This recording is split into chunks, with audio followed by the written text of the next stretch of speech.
রাজ্যত দিনে দিনে বৃদ্ধি পাইছে অনলাইন জুয়া খেল। পয়সা নাই রে, তাহলে ইন্ডি লাখ নামের একটা অ্যাপ ডাউনলোড কর, যেটা মতো তুই গেম খেলে নিয়ে টাকা কামাই করা হবি। এনে বহুত ধরনের গেম আছে, যেমনি আমি এনু খেলাম ড্রাগন ভার্সেস টাইগার, আর এনে যে খেলাইলাম আর যে টাকা জিতে গেলাম।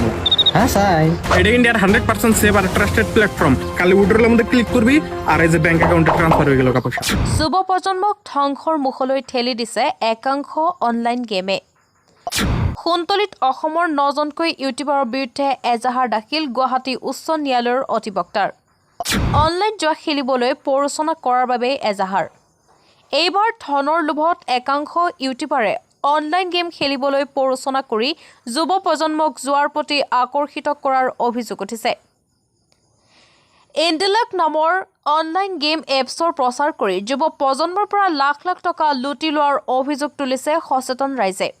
উল্লেখ্য যে ইউটিউবাৰ ইনজামুল হক, পাছান আলী, ৰহিবুল, আৰিফুজ্জামান, ইলিমা বেগম, টুটু খান, ছানিদুল ইছলাম, নাজিমুল হক, হাছানুল হকৰ বিৰুদ্ধে সোণতলী আৰক্ষী চকীত এজাহাৰ দাখিল।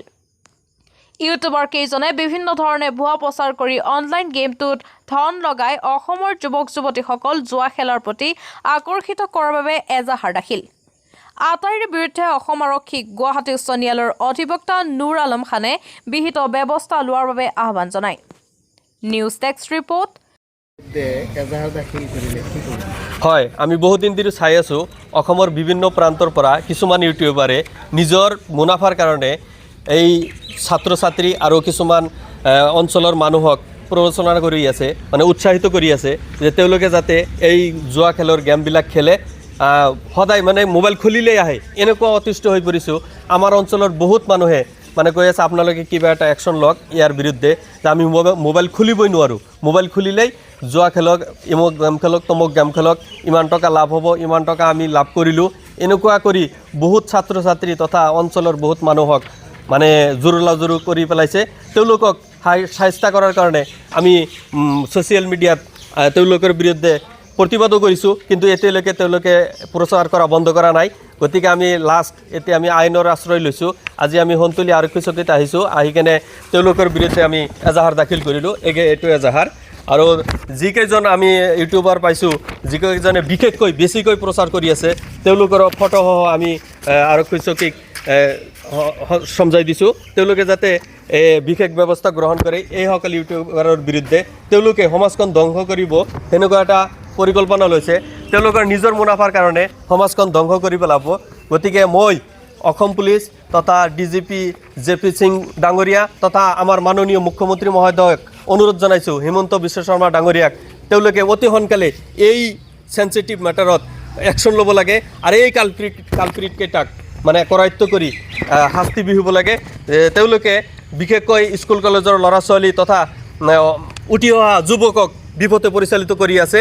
গতিকে যিখিনি ব্যৱস্থা কৰিব লাগে, মই মাননীয় মুখ্যমন্ত্ৰী মহোদয়ক বিশেষ কৰজোৰে অনুৰোধ জনাইছোঁ, আপুনি অতি সোনকালে এইসকল ইউটিউবাৰৰ বিৰুদ্ধে আপুনি একশ্যন ল'ব লাগে। ৰাইজৰ ৰাইজে বিপুল দাবী। তেওঁলোকে সমাজখন ধ্বংস কৰি পেলাব আৰু কিছুদিন গ'লে সমাজ ধ্বংস হৈ যাব। গতিকে আমাৰ মাননীয় মুখ্যমন্ত্ৰী মহোদয়ে আমি দেখা পাইছোঁ তেওঁ এইবিলাক কামত অতি সোনকালে একশ্যন লয়। এইটো বিষয়তে যাতে একশ্যন লয়। আজিকালি বিশেষকৈ বেছিভাগ মানুহ আপোনাৰ ছ'চিয়েল মিডিয়াৰ লগত জড়িত। গতিকে মোবাইল খুলিলেই এইসকল জুৱা প্ৰমোটাৰসকলৰ ছবি দেখা পাওঁ আৰু জুৱা প্ৰমোটাৰসকলে জুৱা খেলিবলৈ উৎসাহিত কৰি আছে, নানান ধৰণৰ লোভ লালচা দেখাই আছে।